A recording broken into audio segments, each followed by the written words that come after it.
موضوع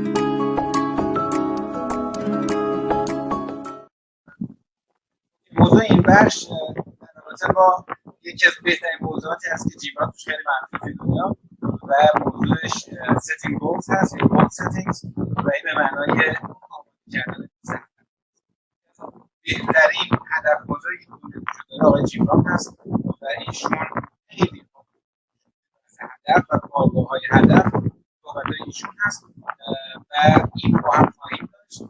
یکی از قشنگ‌ترین قسمت‌هایی است که جیبران تا اجرا کرده. امیدوارم که برنامه بکنید و بهش استفاده کنید.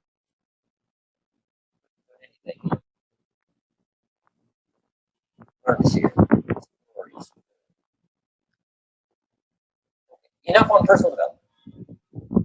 Let's cover now setting goals. Let me show you something that turned me every way blue, so I've never been the same since I found out about it. بیاییم حالا راجع به موضوعی صحبت بکنیم بحث goal settings, goals, اهداف، موضوعی که به من خیلی کمک کرده و تاثیر زیادی رو من داشته. Learning how to set goals. یاد بگیریم چجوری هدف تعیین کنیم.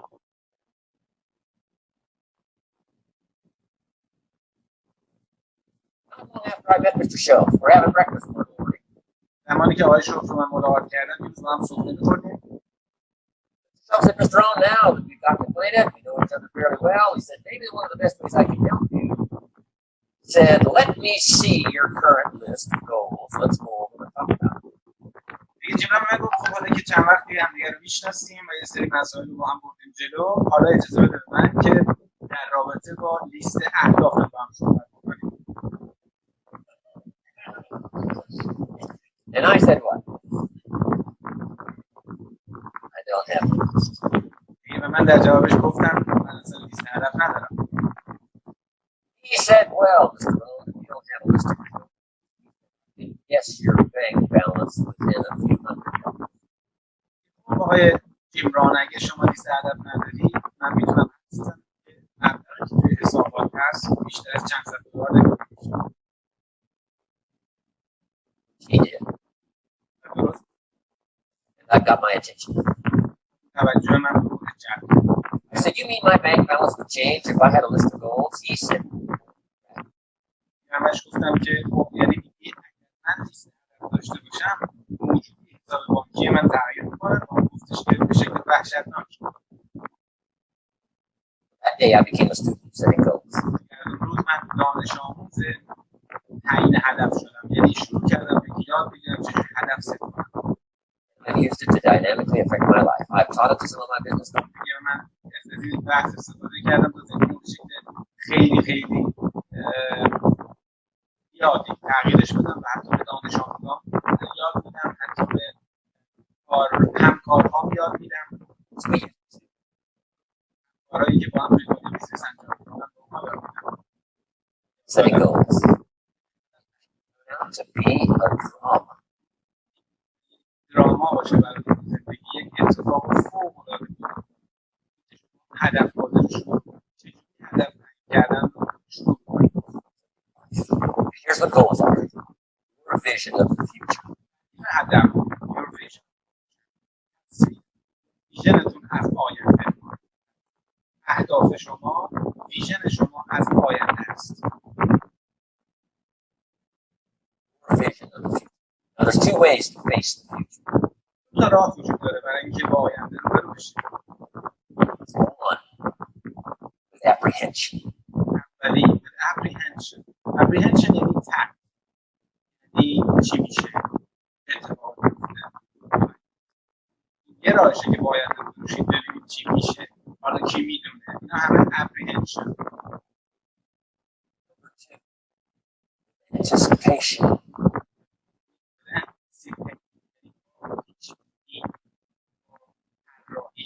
با اینکه این اتفاقا میفته. Guess how most people face the future? ببینید اکثر آدم‌ها کدومی که از این دو تا انتخاب می‌کنن وقتی صحبت از آینده است؟ With apprehension. with apprehension با ترس. چی میشه؟ چجوری هست؟ هیچ قطعیتی براشون وجود نداره. هیچ حسی مثلا طراحیش ندارم. Why? Major reason why. They don't have it well designed. اما چرا این آدم اینجوری دیگه ما طراحیش نمی‌کنیم، میشه طراحی کنن باشه، اونا ویژنی از یه آینده نه، ما ویژنی از آینده داشته باشیم، چطور هدف رو بنویسیم، از کجا شروع کنیم. آقای جبران همیشه اجرایی صحبت می‌کنه. ببینید پیشنهادش چیه که من می‌خوام این هدف رو بنویسم، چجوری بنویسم. They've left the design of their future to somebody else.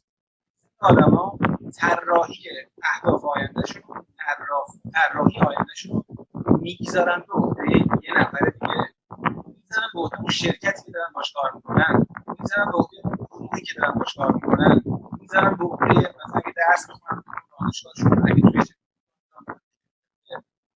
یا به خانواده یا به بزرگتر یا به همسر یا به برادر بزرگتر یا به دوست گذار میکنم طراحی رو به یه عده. And if you don't make plans of your own, guess what? You'll probably fall into someone else's plans. و اگر شما طراحی نکنید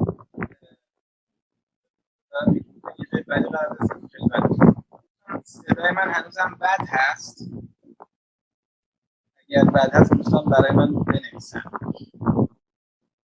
و اگر شما خدمتتون عرض کنم که این طراحی رو خودتون انجام ندید، شما میافتید توی طراحی یکی دیگه، اون پایین میتونید بنویسید دوستان اگر خوب نمیاد. اگر شما آیندهتون رو طراحی نکنید، شما میافتید توی برنامه طراحی شده یک نفر دیگه. Guess what someone else may have planned for you.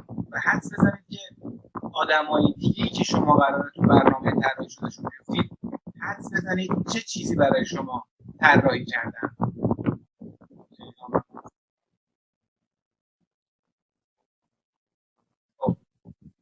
امیدوارم که بله هنوز خشخش داره. الان صدا بهتر شد یا نه؟ امیدوارم که الان صدا بهتر شده باشه. حدس بزنید که اون افراد دیگه چه برنامه‌ای برای شما دارن. اوکی. برنامه‌ای که اونا برای شما دارن فکر می‌کنید چیه؟ خیلی برنامه‌ای برای شما ندارن.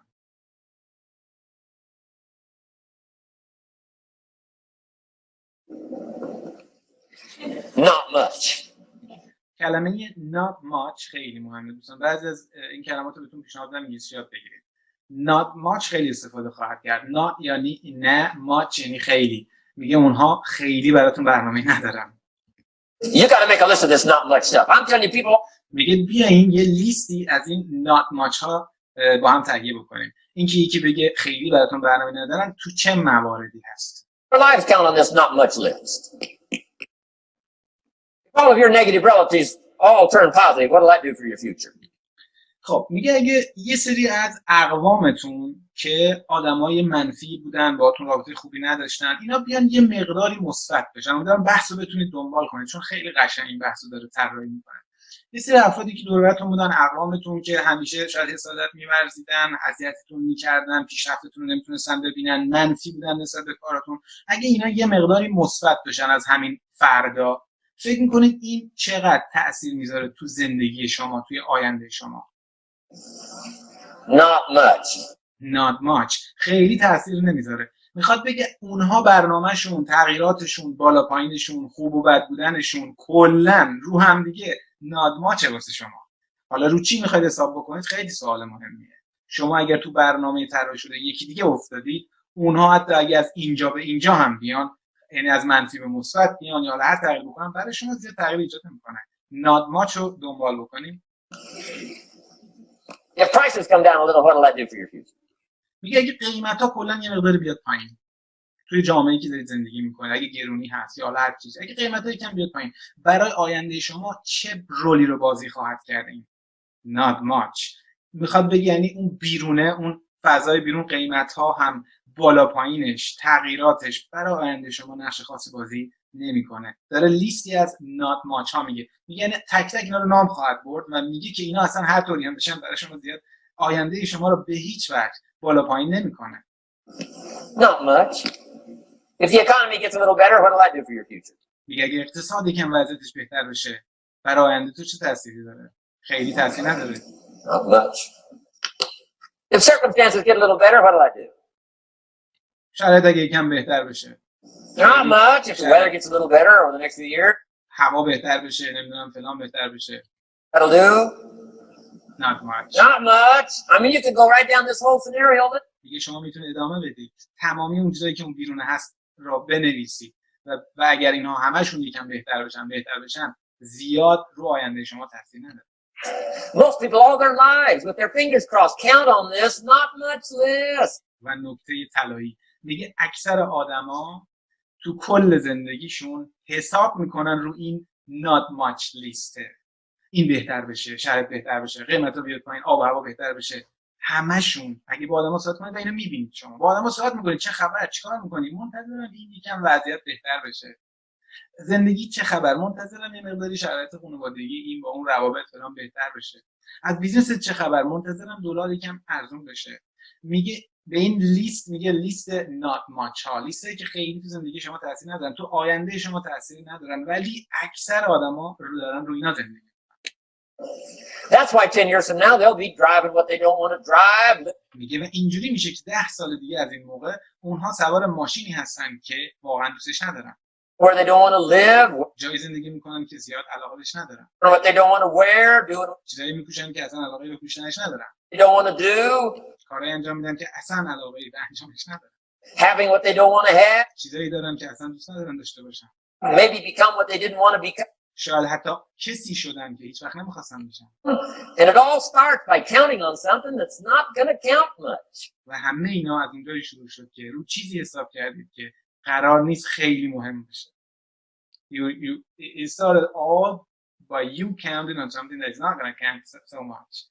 رو چیزایی حساب کردید که اصلا به حساب نمیان زیاد. You say, well then how can my life dramatic حالا میگی که خب چجوری زندگی من میتونه تغییر اساسی بکنه؟ change? You got to count on yourself. You got to count yourself. تو باید رو خودت حساب میکردی و رو خودت حساب بکنی. And here's one of the things you got to count on. و این حالا چیزی که شما باید روش حساب بکنید اینه. Ability to design the future. تواناییتون رو این که چجوری آیندهتون رو طراحی میکنید. رو تواناییتون برای طراحی آینده خودتون رو این حساب بکنید. اون چیزای بیرونه، روابطتون، فامیلاتون، قیمت‌ها، اقتصاد، سیاست، آب و هوا، اینها حتی اگه تغییر بکنن، اگه روش حساب میکنید بهتر بشن، حتی اگه بهتر بشن you're counting on something that is not going to count so much. رو چیزی دارید حساب میکنید که اصلا قرار نیست چیزی به حساب بیاد و اکثر آدما دارن روی اینا حساب میکنن. اما در مقابل شما باید رو چی حساب بکنید؟ شما باید روی تواناییتون تمرکز کنید، چقدر این توانایی رو دارید که بتونید آینده خودتون رو طراحی بکنید. It's called the promise. اسمش promise. فوق العاده قشنگ داره این سناریو رو میچینه. اسمش قول هست. اسم این promise، قول آینده. And the promise of the future, if you'll design it well, can have an awesome effect. میگه و قول آینده اگه شما خوب طراحیش بکنید یک اثر خارق العاده خواهد داشت تو زندگیتون. In your life. But if you face the future with apprehension, you'll take hesitant steps all day, uncertain steps all day. ولی اگر آینده رو با ترس و با عدم قطعیت و با ول کردن همه چی به این و اون برید جلو، شما قدم هایی که برخواهید داشت قدم های سست هست. شما با عدم قطعیت، با عدم اطمینان جلو میرید. And if you take uncertain steps all day for 6 years, و اگر شما به این شکل 6 سال زندگی بکنید، قدم های غیر مطمئن با ترس، برنامه‌های الکی پلکی از اینجا به اونجا، اگر 6 سال اینو ادامه بدید، you can imagine how empty your life can be. اون موقع میتونید تصور کنید چه زندگی خالی دارید. We got to help our kids with the promise of the future. ما باید بچه‌هامون رو روشن کنیم نسبت به اینکه قولی در آینده وجود داره. Now here's what's connected to the promise. و فکر میکنید صحبت از قول آینده که میشه چه چیز مهمی میاد وسط؟ price، بها. The price to pay. But I'm بهایی که شما باید پرداخت کنید. اگر صحبت قول آینده شد مستقیما ما رو وصل میکنه به اینکه بهایی که میخوای بدی چیه. The price is easy if the promise is clear. The price is easy if the promise is clear. این جمله رو باید با طلا نوشت. The price is easy if the promise is clear. میگه اگه قول آینده رو، اگه اون هدفات رو، اگه اون ویژن تو محکم و پررنگ و دقیق خوب نوشته باشی، بهایی که میخوای بدی راحته. One of the better notes to make for today. یکی از بهترین The نوت price is easy if the promise is clear and The price is easy if the promise is clear and strong powerful. and powerful. But the price seems almost too much to pay. Too much to get over. Too much. ولی از اون طرف بهایی که میخواید بدید انقدر سنگین به نظر میاد، انقدر سخته، انقدر نشدنیه وقتی که the promise is not clear، وقتی که طراحی واسه آینده ندارید، وقتی که قول آینده رو روش فکر نکردید، درستش نکردید، ویژنش نکردید. یعنی اگر شما لیست هدفی ندارید، اگر آیندهتون رو خودتون دیزاین نکردید، اون بهایی که در مسیر میدید براتون انقدر زیاده، هر جاش براتون در واقع اعتراضتون رو میاره بالا و شما خسته میشید و شما میگید او این دیگه چقدر سخته. در مقابل اگر اینو خوب طراحی کرده باشید، هر بهایی رو راحت میدید. این دلیل اینه که بعضی از عهده چالش‌ها برمیان. خیلی‌ها میپرسن تو چجوری این کارو میکنی؟ خیلی سخته، چون آینده رو ننشستم روشنش کنم، تصویر ندارم. برای همین هر بهایی براشون سنگین میاد. Accomplished if the promise isn't clear, if the promise isn't powerful. If the promise isn't powerful. میگه اگر اون قولو ننشستید روش فکر کنید که قدرتمند باشه. I'm telling you, kids will pay the disciplines. میگه من بهتون میگم از من بشنوید، بچه کوچیکا دارای نظم میشن، رعایت میکنن، دیسیپلین دار میشن زمانی که میدونن قراره به چی برسن. به بچه بگی مثلا یه کیف برات میخرم، ماشین برات میخرم، به شرطی که این کارو بکنی، حالا ببین چجوری این کارو میکنه. چرا؟ چون promise is clear، میدونه قراره به چی برسه، دقیقاً مشخصه تو ذهنش ماشین و اون ماشین رو دوست داره. وقتی که اینجوری براش طراحی میکنی، ویژن آینده براش میذاری، حالا هر دیسیپلین رو بهش بده. بگو هر روز باید مثلا ساعت 7 صبح از خواب بلند شی، باید ورزش بکنی، باید 20 بشی، باید این بشی. و این واقعا درسته. میگه بچه کوچیکا نسبت به این قضیه انقدر مثبت برخورد میکنن. If they can see the promise. One of our biggest challenges as parents in the 90s is to help our kids see the promise of the future. یکی از بزرگترین چالش‌های ما به عنوان والدین اینه که کمک کنیم به بچه‌هامون که آینده رو ببینن. Why I'm teaching financial independence, how to become wealthy and powerful and sophisticated and healthy and unique. به خاطر همینه که من financial independence، آزادی مالی، استقلال مالی رو درس میدم. چجوری قوی بشی، چجوری پولدار بشی، چجوری موفق بشی، چجوری خفن بشی. و اون خفن بودنه، پولدار بودنه، موفق بودنه، مشهور بودنه، اون رو انقدر کلیر و قوی و پررنگ و مشخص براش ایجاد میکنم تو ذهنش که این قول آینده رو درک بکنه. حالا دیسیپلین پذیر میشه. حالا All of the stuff kids would hope to go for. همه اون چیزایی که بچه‌ها امیدوارن یه روزی بهش برسن، همه ما به همین شکل. It's all possible. This is America. That's the promise of the future. The price, a few simple disciplines practiced every day. And I'm telling you, the kids will pay the price of the simple disciplines if they can see the promise of the future. But if they can't see, they don't want to pay. اگه نتونن قول آینده رو ببینن، اونها به هیچ بهایی رو نمیخوان بدن. And the same is true of all of us. و همین برای همه ما درسته. We will pay the most extraordinary disciplines if we can see the promise of the future. ما بزرگترین و سختترین و شدیدترین دیسیپلین ها رعایت خواهیم کرد اگر promise of the future، قول آینده رو بتونیم ببینیم. همه اینا برمیگرده به لیست هدف. Called setting goals. اسمش تعیین هدف. I'm asking you to get a handle on the future. ازتون میخوام که آینده رو کنترل کنید. آینده رو بگیرید تو دستتون. Asking you not to leave it to anyone else. ازتون میخوام که اونو نذارید به عهده یکی دیگه که این کارو براتون میکنه. Don't leave it to the company. Companies got their own goals. به شرکتی که براش کار میکنید به عهده اون نذارید. شرکت هدفهای خودشه داره. To set your own goals, your personal goals, income goals and financial goals. اهداف خودتون رو تعیین کنید. اهداف اقتصادی، اهداف سلامتی، اهداف هر هدفی که دارید. Goals and spiritual goals. اهداف معنوی. Where do you want to go and what do you want to do and what do کجا میخوای بری؟ چیکار میخوای بکنی؟ چی میخوای یاد بگیری؟ you want to see and what do you want to be? That's it. Promise of the future. Design your own future. طراحی کنید آینده خودتون به همین سادگی. It's within your hands. تو دستای شماست. Capacity to do so. به کسی دیگه نسپارید. Here's how simple now goal setting is. حالا بهتون میگم چقدر ساده است که تعیین هدف کنید. Serious? You don't have to anchor, you don't have to focus, you don't have to visualize. None of that stuff. Here's how simple goal setting is. Change my life. Decide what you want and write it down. میگه قرار نیست کارهای خفن بکنید، میتیشن بکنید، تصویر سازی بکنید، اصلا این کاری که شاید خیلی اینور من میگم. چیزی که من انجام دادم و زندگی متغیرات اینه که میشینید، چیزایی که میخواید و مینویسید. و همین سادگی. I mean, that's how profound this stuff is. میگه این عمق فلسفه چیزی که من دارم به شما میگم. میشینید، چیزایی رو که میخواید مینویسید. Decide what you want. تصمیم بگیرید چی میخواید. And write it down. و بنویسیدش. Make a list. لیست تهیه Where do you want to go? کجا میخواید برید؟ You want to do? چه کارا میخواید انجام بدید؟ Want to see? کجا رو میخواید ببینید؟ What do you want to be? چی میخواید بشید؟ What do you want to have? چی میخواید داشته باشید؟ Do you want to share? چی میخواید با بقیه شیر کنید، در میون بذارید، به بقیه شاید بخواید کمک کنید، به جامعهتون. What projects would you like to support? چه پروژه‌ای رو میخواید حمایت کنید؟ What would you like to be known for? What skills would به عنوان چی میخواید معروف بشید؟ you like to learn? چه مهارتایی رو میخواید یاد بگیرید؟ Some extraordinary things you'd like to do? یه چیزای خفنی که میخواید تو زندگی انجام بدید چیه؟ Ordinary things you'd like to do? چیزای نرمال و طبیعی و پیش پا افتاده که میخواید تو زندگی انجام بدید چیه؟ Right? Silly little things you'd like to do? یه سری کارهای احمقانه‌ای که میخواید انجام بدید چیه؟ Very important things you'd like خیلی چیزای خیلی خیلی مهمی که میخواید تو زندگی انجام بدید چیه؟ to do? Decide on all that stuff and write it down. تصمیم بگیرید و بنویسیدش. Write it down. That's how simple this stuff is. به همین سادگی گفتم.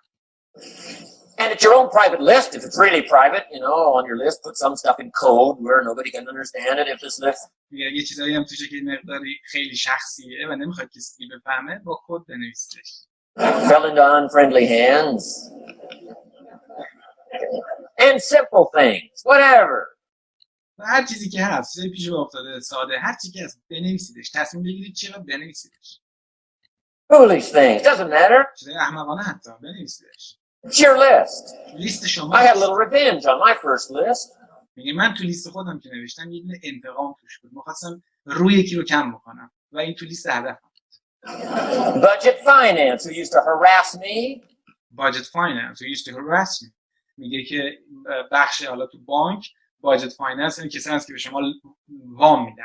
میگه اون بخش از بس رو اعصاب من رفته بود و به من زنگ زد پولو بده، چرا پولتو نمیدی، چرا بدهکاریتو نمیدی، چرا نمیدی. انقدر رو مخم بود که تصمیم گرفتم یه انتقام سخت ازشون بگیرم. I got 2 or 3 payments behind. This one guy called incessantly. Said, we're going to come get your car, drag it rear end up down the street in front of your neighbors. میگه که من قسطمو نداده بودم و اینا منو تهدید می‌کردن که ما می ماشین تو برمی‌داریم، جلوی همسایه آبروتو می‌بریم، این کارو می‌کنیم، اون کارو می‌کنیم، میکشیم ماشینو میبریم. Put me down something fierce. When I met Shof, got my life straightened out, one of the first things on one of my lists was budget finance. برای همین زمانی که لیست هدفدار شدم یکی از اون چیزایی که رو لیستم گذاشته بودم و برام مهم بود budget finance بود. میگه برام اون بخش بانک و براش برنامه داشتم. And when I finally got the money, I needed a little drama. وقتی پولدار شدم دوست داشتم اتفاق خفن و رقم بزنم. یه دراما می‌خواستم خلق کنم. یه داد و بیداد و یه هیاهو می‌خواستم راه بندازم سر اون budget finance. In my life, finally got the money to pay them off. I put it in small bills in a big briefcase. میگه تمام اون بدهی رو پولای خیلی ریز مثلا شما فرض کنید بعد 10 میلیون بدید 10 میلیون همه رو اسکناس 10 تومانی کنید. الان 10 تومانی دیگه الان نیست میدونم 100 تومانی 100 تا تک تومانی همه رو با اسکناس ریز یه عالمه اسکناس ریز درست کردم جمع کردم و گذاشتمش توی یک کیف خیلی بزرگ. Walked into the budget finance office on Wilshire Boulevard in Los Angeles. The guy who harassed me so often, his desk was about 3 back.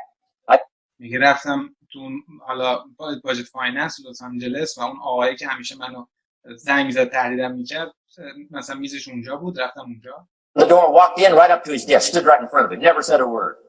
رفتم تو سرم انداختم پایین در باز کردم رفتم تو اونجا آدمای دیگه هم بودن هیچ کلمه‌ای هم حرف نزدن. He said, "Well, what are you doing here?" میگه من گفتم ها تو اینجا چیکار می‌کنی؟ Didn't say a word. I opened up this briefcase and dumped this pile of money all over his desk. میگه هیچ چیزی جوابش ندادم. کیفو باز کردم پولا رو همه رو ریختم رو میز. I said, "Count it." حالا بشمار. It's all there. همش هست. بشمارش. I'll never be back. Turned around. هیچ وقت دیگه اینجا نخواهم اومد. من دیگه نمیبینم. And walked out, slammed the door. برگشتم رفتم درم محکم زدم. Now that might not be noble, but you got to try it at least one time. شاید این کار خیلی هم کار خوشگلی به نظر نیاد ولی حداقل یه بار تو زندگیتون امتحان کنید. Pay off with a little drama. یه کوچولوی دراما خلق کنید. Got to check them off my list. باید اینو تو Keep your list. I keep my list in my journal. تیک میزنم. So that I can go back 5 years ago. Here was my list. میگه من تمام لیست هدفامو توی جورنالم میذارم و اینجوری میتونم برگردم عقب و لیست هدف 5 سال پیشمو ببینم. I'm a little embarrassed. Here's what I thought was so important now. بعضی وقتا خجالت میکشم از چیزی که 5 سال پیش نوشتم. میگم نگاه کنی اصلا مهم نیست که اون زمان برام مهم بوده. این نشون میده الان آدم بزرگتری شدم. Oh, how my philosophy has changed. و میتونم ببینم که فلسفه‌ام چقدر تغییر کرده تو زندگی، بینشم چقدر تغییر کرده تو زندگی، دغدغه‌ام چقدر تغییر کرده تو زندگی. 10 years ago, 5 years ago, 3 years ago. 10 سال پیش، 5 سال پیش، 3 سال پیش میتونم لیستا رو ببینم. Here's my old list. Here's این لیست قدیمی منه. new list. این لیست جدید من. What's valuable to me now? چه چیزایی واسه من ارزشمندن امروز؟ Here's what I want my life to be now. الان اون چیزی که زندگی میخوام باشه برام. Where I want to go, what I want to do, what کجا I want to میخوام see. برم، کجا میخوام. Keep your lists of goals so that it shows your growth, shows لیستای هدفتون رو نگه دارید که نشون میده رشدتون رو بهتون نشون. ability to change and grow. Your philosophy تواناییتون برای تغییر رو بهتون نشون. grows and expands what's valuable. Setting goals. It doesn't matter how small or foolish it is. تعیین هدف کنید. مهم نیست چقدر احمقانه است، چقدر کوچیکه. اصلا براتون مهم نباشه انجامش بدید. چیزی که میخواد بنویسید. Put it on your list. My Japanese friend, Toro Ikeda, put on his first list, a Caucasian gardener. یه دوست ژاپنی داشتم تو لیست اولش یه دونه باغبون کوکیژن می‌خواست. باغبونی که رنگش یه رنگ خاصه، مثلا یه مثلا باغبونی می‌خوام که این رنگی باشه. اینو من جزء اهدافمه. That was good.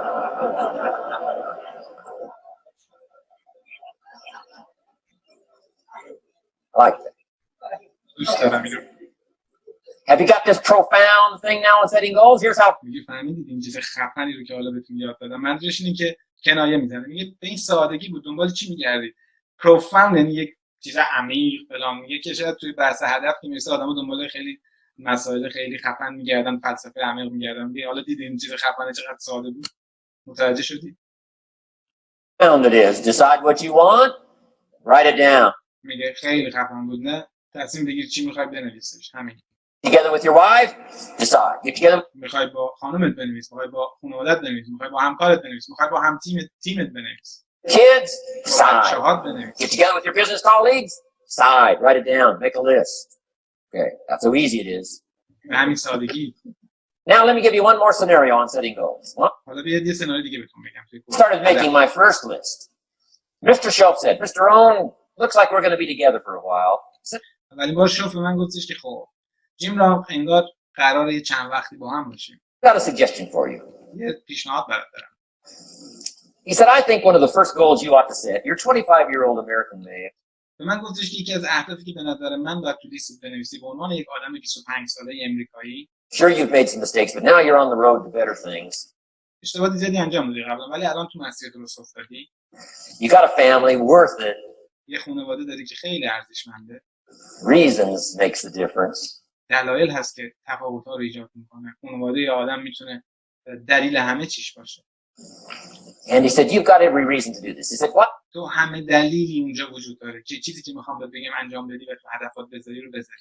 You, among all the goals you're going to set, said, why don't you set a goal to become a millionaire? میگه همه هدفایی که میخوای بنویسی رو بنویس. یه هدفم من بهت پیشنهاد میدم. چرا نمی‌نویسی یا چرا ننویسی یا بنویس که تو میخوای میلیونر بشی. A millionaire. یه میلیونر بشی. America. آمریکایی. All the possibilities are available. همه امکانات. Why don't you set a goal? چرا میلیونر To بشی؟ become a millionaire. Said it's got a nice ring to it. خوشگل به نظر میاد میلیونر. Millionaire. چرا ننویسی؟ Enough zeros to impress your accountant. به اندازه کافی صفر اون جلو هست که حسابدارت بهت زده بشه. And he said, here's why. No. و دلیل اینکه من به تو میگم میلیونر شو چیه؟ Thought, the man doesn't need to teach me why. میگه من به I'm خودم thinking, wouldn't it be great میگه من به خودم گفتم دیگه چه دلیلی دلیل من نیاز ندارم، خودم هم دوست دارم اینو و to have $1,000,000? خودم خیلی انگیزه داشتم که $1,000,000 داشته باشم. $1,000,000 داشتن خیلی عدد خوبیه، خیلی اتفاق خوبیه دیگه. چرا به من دلیل میخواد بگه؟ No, that's not it. Here, اون به من گفت نه این نیست که $1,000,000 داشته باشی خیلی خفنه. why? And I had one of the greatest lessons I ever learned, and I'm about to share it with you. This میگه به وقتی دلیل رو به من گفت یکی از بزرگترین درس‌های زندگیمو من بهش رسیدم و اونو میخوام به شما بگم. worth the price of being here today. If you اگه شما امروز وقت گذاشتید هزینه کردید اومدید اینجا، این جمله رو که بهتون بگم ارزش همه این وقتی گذاشتید بهتون برمیگرده. capture what I'm about to share with you. Babysitter fees, whatever else you pay. پولی که دادید واسه اینجا پولی هم نبوده، پولی که شاید به بیبیسیتر بدید یا پول خیلی کوچیکی دادید، ولی Some of you missed some sales today to be. بعضیتون شاید یه عالمه کارهای مهم داشتید، خرید و فروش انجام میدید، بیزنس انجام میدید و شاید واقعا ارزش زمانتون زیاد بوده، ضرر کردید اومدید اینجا، ولی چیزی که میخوام بهتون بگم ارزشمنده. So this is a costly day for you. But what I'm about to share with you changed my whole life. ولی چیزی که میخوام بهتون بگم همین زندگی منو تغییر. Mr. Schoaf said, set a goal to become a millionaire. آقای شوف گفت یکی از هدفات این باشه که میلیونر بشی. And here's why. دلیلش For what اینه، it will make of you to achieve it. به خاطر اون چیزی که از تو خواهد ساخت تا بهش برسی. And I got one of the greatest classes in one sentence. و من یکی از بهترین درس‌های زندگی رو، بهترین کلاس‌ها و دوره‌های آموزشی زندگی رو فقط تو یه جمله از آقای ارشوف گرفتم. میلیونر بشم به خاطر اون $1,000,000 نه، به خاطر اون چیزی که از من میسازه تا این هدف رو بهش برسم. Received in my life. Set a goal that'll make you stretch that far. هدفی رو تعیین کنید که شما رو کش بیاد، یه مقداری شما رو بزرگ کنه، بهتون فشار بیاره. برای اینکه میلیونر بشید شما باید خیلی تلاش کنید، باید صبور بشید، باید شاید روزا و شب‌های زیادی رو کار بکنید، باید ناامید نشید، باید سختی‌های زیادی رو به جون بخرید و شما ساخته میشید به خاطر این چیزی که از شما میسازه. میلیونر شو، وقتی شدی اون $1,000,000 مهم نیست، بده بره، چیزی که شما شدی مهمه. بنابراین هدف‌ها رو انتخاب بکنید که از شما یه چیزی میسازه. یکی از نکات مهم اینه که هدف‌هایی رو انتخاب بکنید، حالا ممکنه هدف‌های احمقانه انتخاب بکنید ولی این هدف‌ها تو لیستمون باشه که از ما یه چیزی میسازه. دست بذارید اون هدفی که نوشید و از خودتون بپرسید چیزی که به دست میارم اوکی اینه، یه خونه، ولی چیزی که از من میسازه تا این خونه رو به دست بیارم چیه؟ For what it will make of you to achieve it. What a brand new reason for setting goals. چه دلیل فوق‌العاده‌ای برای اینکه آدم هدف تعیین کنه. What an all-encompassing challenge. چه what an all-encompassing challenge. چه چالش فوق‌العاده‌ای، چه چالش خفنی که من هدفهایی رو تعیین کنم که از من یه چیزی میسازه. Better vision of the future. What for? To see what it will make of you to achieve it. که بتونی فکر کنی به این که چی از من میسازه، من چی میشم زمانی که به این میرسم. And here's why. The greatest value in life is not what you get. و میگه دلیل این چیه؟ چرا باید هدفی تعیین کنی که چرا تو تعیین هدفت باید نگاه بکنی به اینکه تو چی میشی؟ میگه دلیلش اینه. ببینید چه قدم به قدم داره میره جلو و برای شما این آجرها رو هم میذاره که چرا اینها حرفایی که میزنه چرا. هیچ کی تو دنیا، تو کسایی که من میشناسم و من خیلی هم آدما رو نمیشناسم البته، از این افرادی که مثل آقای جیم ران دارن صحبت میکنن، هیچ کی به این قشنگی آجرها رو هم نمیذاره. میگه که دلیل این که به شدن فکر کن چیه؟ The greatest value in life is what you become. بزرگترین ارزش‌های زندگی تو شدن‌های شماست، نه تو به دست آوردن‌های شما. شما پول به دست بیاری، ماشین به دست بیاری، خونه به دست بیاری، زیاد مهم نیست. شما چی میشی‌ها مهمه. بزرگترین ارزش‌های زندگی شدن ما هست. Major question to ask on the job is not what am I getting here? It's not the major question. The major question to ask is what am I becoming here? زمانی که میرید یه شغل رو انتخاب بکنید، استخدام بشید، سوال مهمترین سوالی که شما اونجا باید بپرسید این نیست که من اینجا چقدر میگیرم. مهمترین سوال اینه که من اینجا به چی تبدیل میشم. It's not what you get that makes you valuable, it's what you become that makes you valuable. اون چیزی که شما به دست میارید شما رو ارزشمند نمیکنه. پولایی که شما به دست میارید شما رو به آدم ارزشمندی تبدیل نمیکنه. اون چیزی که شما میشید شما رو تبدیل به آدم ارزشمند. So Shelf said, set a goal to become a millionaire for what it will make of you to achieve it. همین شوف من گفتش که یه هدف بذار که میلیونر بشی برای اون چیزی که اصلا میسازه تا میلیونر بشی. He said, when you finally have become a millionaire, now he said, what's important is not the money. میگه خب حالا وقتی میلیونر شدی، $1 میلیون به دست آوردی، اینو گوش بده. اون پول مهم نیست. اون $1 میلیون که دست آوردی اصلا اهمیت نداره.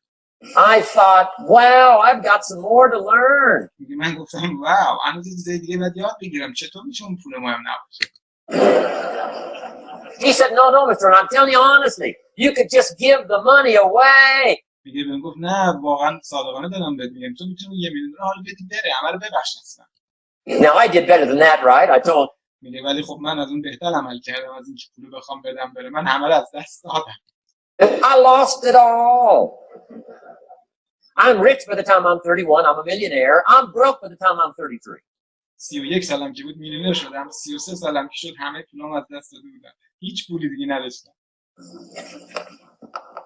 So I didn't have to give it all away. I lost it all. یعنی من مشکلی نداشتم تو اینکه پول بخوام ببخشم به کسی. همه رو از دست دادم. Foolish mistakes I made. اشتباهات احمقانه‌ای که تو زندگی انجام That I'm a farm boy from Idaho. That early money drove me bonkers. میگه خب من یه بچه دهاتی بودم، یه بچه کشاورز بودم. اون پولای اولی که به دست آوردم در drove me bonkers یعنی دیوونم کرده بود. دیگه هیچی نمیفهمیدم، نمیدونستم. برای من خطا زیاد کردم. I used to say, how many colors does it come in? میگه میرفتم یه چیزی بخرم، نمیگفتم مثلا این چنده چجوری، میگفتم چند تا رنگ داره.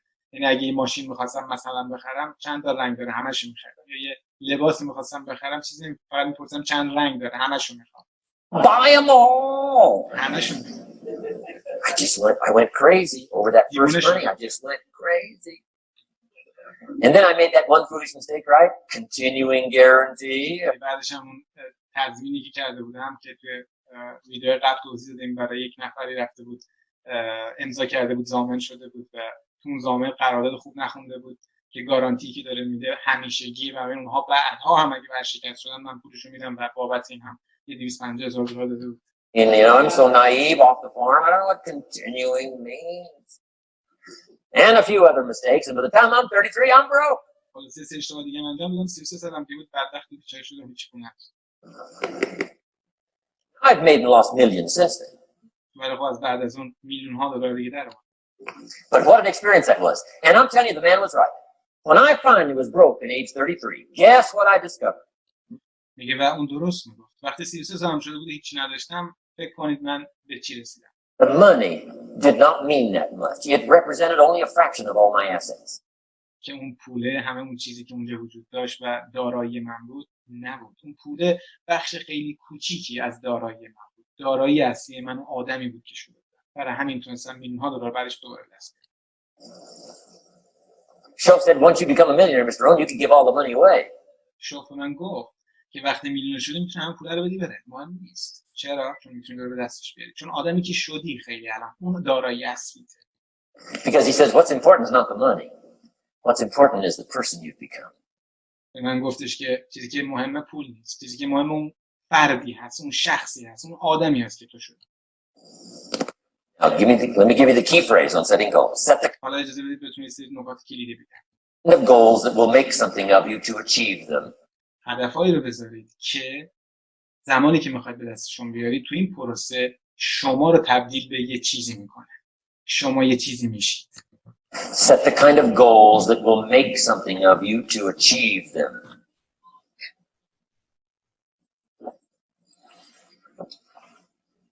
Always keep that in mind. What will this make of me? همیشه اینو تو ذهنتون داشته باشید. یه هدفی که میذارید به این فکر کنید که این چه آدمی از من خواهد ساخت. If I set this goal and go for it, not only will I achieve it, but what will it make of me in the process? اگه هدف می‌نویسید دیگه اوکی من این هدفو نوشتم، اوکی به این میرسم، به این پول میرسم، به این خونه میرسم، به این سیستم میرسم. خب من چی میشم؟ اون رو هم در نظر بگیرید.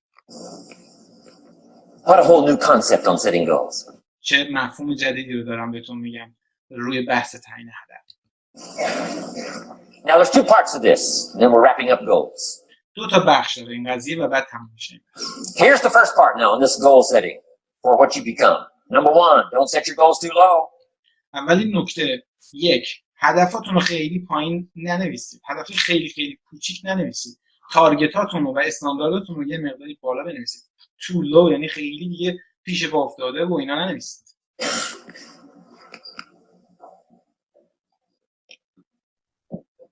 Interesting, we teach in leadership. You'll find it on the cassettes. Don't join an easy crowd. میگیم ما توی لیدرشپ ها اینو آموزش میدیم. Don't join the easy crowd. به جمع هایی که کارهای آسون میکنن و کارهای پیش پا افتاده میکنن و استانداردهای پایینی دارن اصلا نپیوندید. You won't grow. شما رشد نخواهید کرد. Go where the expectations are high. جایی برو که انتظارات بالاست. Go where the demands are high. جایی برو که چیزایی که ازت میخوان بالاست. Go where the pressure's on. جایی برو که فشار سنگینه. Or to grow, to change, to develop, to read, to study, to develop. که مطالعه بکنید، که رشد بکنید. I belong to a small group. We do business around the world. You cannot believe the expectations at that level. من متعلق به گروهی هستم که دنیا بیزنس انجام میدیم. شما نمیتونید تصور کنید که تو اون گروه چقدر انتظارات بالاست. این خیلی به درد ما میخوره دوستان. یه موقع دور هم جمع میشن آدما همه چیزو میخوان ساده کنن. همه چیزو میخوان راحت کنن. هر چالشی که اونجا هست براشون اعتراضه. این یعنی یک جمعی که همه چیز استانداردش پایین، اصلا آماده رشد نیستن، آماده فشار نیستن، آماده پیشرفت نیستن، آماده اکسپنشن نیستن، رشد بکنن، بزرگتر بشن. میگه به جمعایی بپیوندید که توش فشار هست، توش از شما میخوان بعد کارهای سخت انجام بدی، انتظارات بالاست. Respect of each other in terms of excellence. اون انتظاراتی که تو گروه ما هست از اینکه تو چقدر باید خوب باشی خیلی بالاست. باید خیلی خفن باشیم. استانداردها باید بالا باشه، خطا نکنیم. Far beyond average. Why? خیلی بالاتر از میانگین. So that we can each grow. So that حالا ما میتونیم رشد بکنیم هر کدوم. we receive from the group.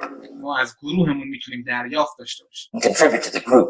ما میتونیم به گروهمون خدمت کنیم. Something unprecedented. It's called living at the summit. بهش میگن روی قله زندگی کردن، بالای ابر زندگی کردن.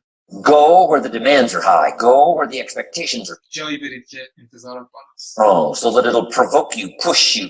برای اینکه اونجا شما رو تحت فشار قرار میده، هولتون میده برای اینکه آدم بهتری بشید.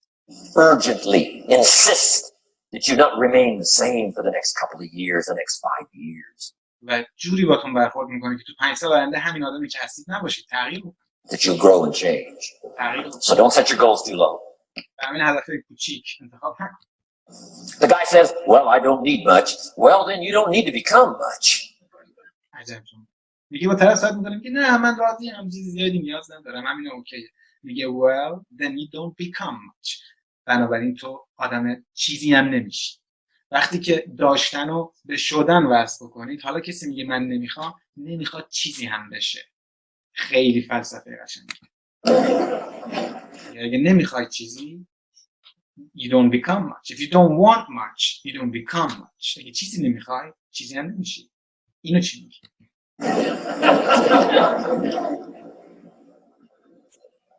Now here's the last part on setting goals. Don't compromise. Don't sell out. اما نکته دوم که خیلی مهمه دوستان. Don't compromise. Don't sell out. میگه حواستون باشه تو مسیر هدفتون خودفروشی نکنید. خودفروشی به این معنی که از ارزش‌هاتون، از اصولتون پایین نیایید. به خاطر یه چیزی که قرار بهش برسید، ارزش‌هاتون و اصولتون رو زیر پا نذارید. There were some things I went for back in those early years that I paid too big a price for. If I'd have known how much it was going to cost me, I never would have paid, but I didn't know. یه چیزایی بود واسه من پیش اومد اون اوایل، بهای سنگینی بهش پرداختم. اگه میدونستم که اینجوری هیچ وقت انجامش نمیدادم. بعضی وقتا شما بهایی که میدید، بها از اصولتون میدید، از virtue, value، از ارزش‌هاتون میدید و این کارو نکنید. Don't sell out. Ancient phrase says, count the cost, count the cost. توی جملاتی که از قدیم باستان مونده میگه count the cost, count the cost. میگه اگه خودفروشی کردید، خودفروشی معنی که ارزشاتون رو زیر پا گذاشتید، بهای سنگینی ها. اگر به خاطر کار دروغ گفتید، اگه به خاطر یه چیزی که بهش رسید خیانت کردید، اگه دزدی کردید، اگه فلان فلان فلان، حواستون باشه بهای سنگینی ها. count the cost, count the cost. Count the cost. هزینه رو نگاه کنید. An ancient story says Judas got the money. این داستان خیلی قشنگه. میگه داستان باستان میخونیم که Judas got the money. جودسی که از اون کسانی است که توی اون راهبه‌های مسیح بود و خیانت میکنن. میگه اونجا میگه که جودس به پول رسید. You say, well, that's a success story. No. میگه خب شما به عنوان شنونده میگید موفقیت بزرگی، پولدار شد فلان. نه اینجوری نیست. Oh. It's true. 30 pieces of silver in those days was a sizable fortune. میگه آره 30 قطعه نقره عددی بود برای خودش اون زمان ایشون به دست آورد. You say, well, if a guy's got a fortune, right, that's a success story. میگه خب یه طرف 30 تا قطعه نقره گرفته و این فوق العاده ارزشمند سرمایه بزرگی، پس این موفقیته. You don't understand. His name was Judas. نه انگار نمیفهمی چی میگم. اسمش جودس. چون افراد داستان جودس رو میشناسن میدونن معروفه. میگه حواست به اسم نیست، اسمش جودس. یعنی چی؟ یعنی داستانش مگه نمیدونی چه جوری به اون پول رسید؟ That ring a bell? Judas. میگه جودس چیزی یادت نمیاد؟ You say, oh yes, Judas, the traitor. That میگه آره یادت میاد. میگه آره جودس همون که خیانت کرد، خائن بود. right, the traitor got the money. میگه آره خائنه به پول رسید. Doesn't that change the story? میگه حالا داستان عوض نمیشه، سناریو عوض نمیشه، اینکه جودس کاپتمانی و جودس در واقع خیانت کرد تا به پول برسه. The answer is of course. جواب course البته. Just the story. داستان عوض. Interestingly enough, after Judas gets the money from becoming a traitor, میگه که داستان اینجا جالب میشه که وقتی که جودس با خیانتی که کرد به پول رسید، got the money in his hot little hand, and now پول تو دستاش گرفته بود he's unhappy. ولی شاد نبود. Somebody says, well, if you had a fortune, how could you be unhappy? میپرسی که خب اگه این به پول رسیده بود، ثروتمند شده بود، صاحب موقعیت شده بود، چرا پس ناراحت بود؟ چرا شاد نبود؟ Well, he wasn't unhappy with the money. میگه خب اون سر پول نبود که شاد نبود. پول اوکیه، شاده، آدم شاد میشه، ولی مسئله پول نبود. He was unhappy with himself. اون از دست خودش ناراحت بود و شاد نبود. Key phrase, the greatest source of unhappiness is self-unhappiness. میگه اینو یادداشت کنید، جمله کلیدیه. بزرگترین سورس و منبع ناراحتی و عدم شادی و ناراحتی که از درونت نشأت میگیره، نه از عوامل بیرون. The greatest source of unhappiness doesn't come from outside. The greatest source of unhappiness comes from inside. بزرگترین دلیل ناراحتی و عدم شادی آدم‌ها از درونشون میاد، نه از بیرون. دوستان جملات خیلی کلیدیه. من نمیدونم سری میرم جلوی که بتونم بحث ادب رو تموم کنم که Here's where the erosion starts, doing less than you could. این جمله طلاییه. میگه erosion. Here's where the erosion starts. اینجا اونجایی که سایش و تلف شدن شما و شما شروع میکنید به پوسیدن و از بین رفتن. اون لحظه ای که شما یه کوچولو کمتر از اون چیزی که میتونید انجام بدید. دوستان این جمله خیلی مهمه. ما تو زندگی خیلی از کارا میتونیم انجام بدیم ولی همیشه تمپتیشن داریم، وسوسه میشیم. اوکی حالا یکم کمترم شد. یه جلسه میخوایم برگزار کنیم، همه وجودمون رو نمیذاریم، یه کتاب میخوایم بخونیم، روتین میخوایم داشته باشیم، کمک میخوایم به بقیه بکنیم، همه وجودمون رو نمیذاریم. میگه اینجا سایش شما شروع میشه و این بحث خیلی مهمه، با هم دنبال کنیم. ایروژن شما، جایی که شما شروع میکنید به تخریب خودتون از درون و این شروع ناراحتی شما خواهد بود، زمانی است که you do a little less than what you could. شما یه کوچولو از اون چیزی که میتونید انجام بدید کمتر انجام بدید. That's where the beginning, little infection of unhappiness starts. اینجا عفونت یا ویروس ناراحتی و عدم خوشنودی و عدم شادی و عدم رضایت اینجا شروع میشه. Doing a little less than you can, not doing a little less than you can. زمانی که شما نسبت به کاری که میتونید انجام بدید یه کوچولو کمتر انجام بدید. feeling that good about yourself. بعد نتیجه این میشه که شما نسبت به خودتون حس خوبی ندارید. دوستان خیلی حرفه‌ای داره قدم‌ها رو میذاره جیمنا.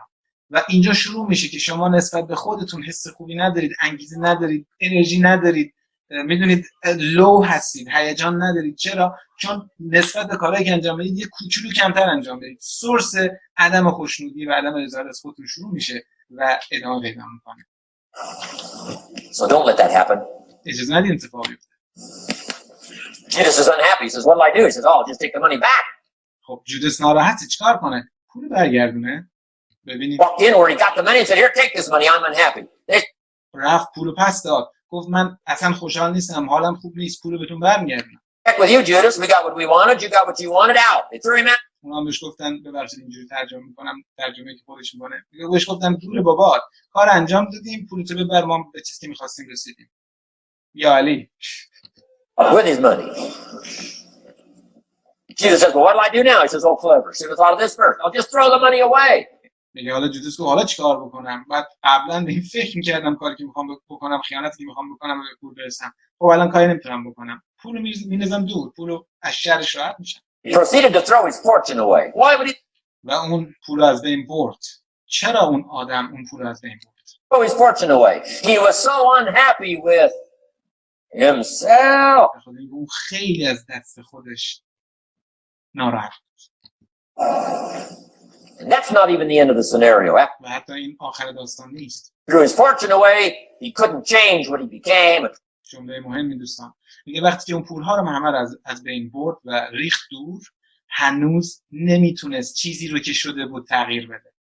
همین به چیزی که میشیم حواسمون باشه. تو مسیر هدفایی که تو زندگی داریم به چیزی که داریم تبدیل میشیم برامون مهم باشه. میگه دیگه نمیتونست اون چیزی که شده بود رو تغییر بده. And now in total abject frustration. و حالا در اوج ناامیدی اون که هیچ کاری دیگه دستش نبود. He goes out and hangs his worthless self. رفت و اون وجود بی‌ارزشش رو دار زد. اون خودی که شده بود، اون چیزی که شده بود دار زد چون خیلی بی‌ارزش بود. All traders should do save the money. و میگه پیشنهاد میده به همه خائن‌ها که برن این کارو کنن. Why such a tragic end? Because he was so unhappy with himself. چرا داستان اینقدر تراژدی شد آخرش خودکشی کرد؟ به خاطر اینکه از دست خودش شاد نبود، ناراحت بود، کاری که کرده بود کار خطایی بود. Don't sell out, don't compromise. خودتون رو نفروشید، ارزشاتون رو نفروشید، پایبند باشید به اصول. Sold out. He sold out. He paid too big a price. ولی اون بهای سنگین داد. از ارزش‌هاش گذشت. Ancient script sums it all up. He said, what if کتاب‌های قدیم، کتاب‌های حالا مسیحیت اینا همه اینها رو توی یک کلمه میگه. gain the whole world and it cost you your soul too big a price to pay if you got gain the whole world and it cost you your soul too big a price to pay if you got the whole world.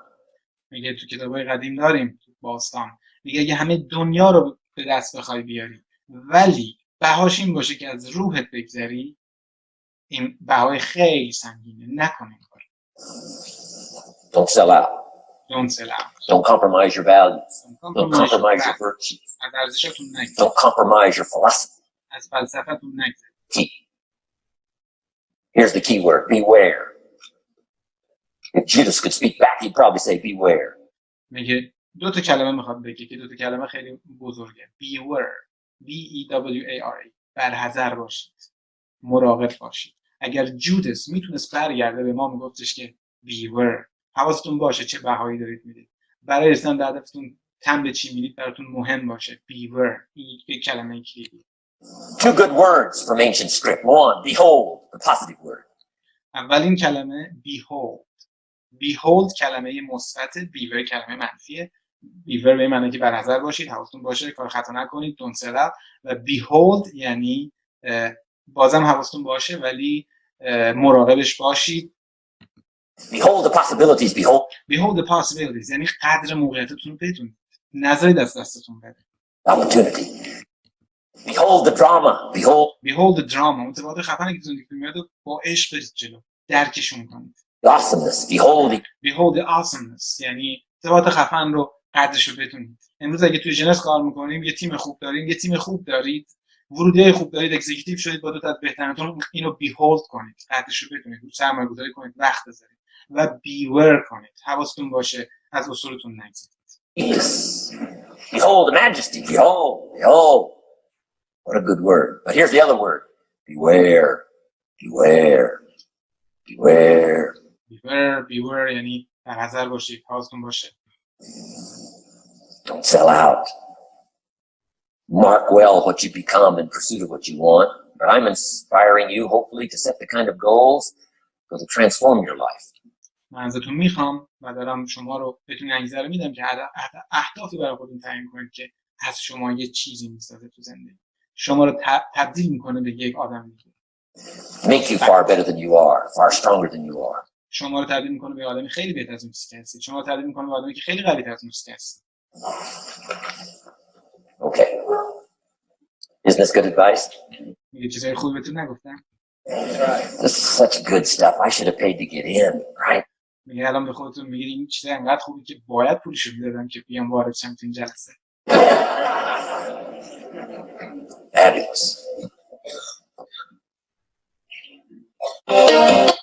خب دوستان، امیدوارم که این بخش که تعیین هدف جیمران بود و فوق العاده تو دنیایی که بهترین هاست، کسی بهتر از این در واقع کارگاهی نداره. امیدوارم که شروعی باشه برای اینکه از همه امروز شروع بکنیم و زندگیمون رو طراحی بکنیم، خصوصا توی که بهترین بیزنس‌های دنیا هستیم، از همه اینا استفاده بکنیم، بیهولد کنیم و حواسمون بهش باشه و تبدیل شیم به آدمایی که هدف دارن، بهترین هدف‌ها رو تنظیم می‌کنن و برای بقیه هم اینو در واقع یاد بدیم و نشرش بدیم. این میتونه هم خودمون، هم زندگی خانوادگیمون، زندگی دوستامون، کارمون، همه چیزو دست بزنه. براتون بهترین آرزو دارم تا ببینیم بعدی.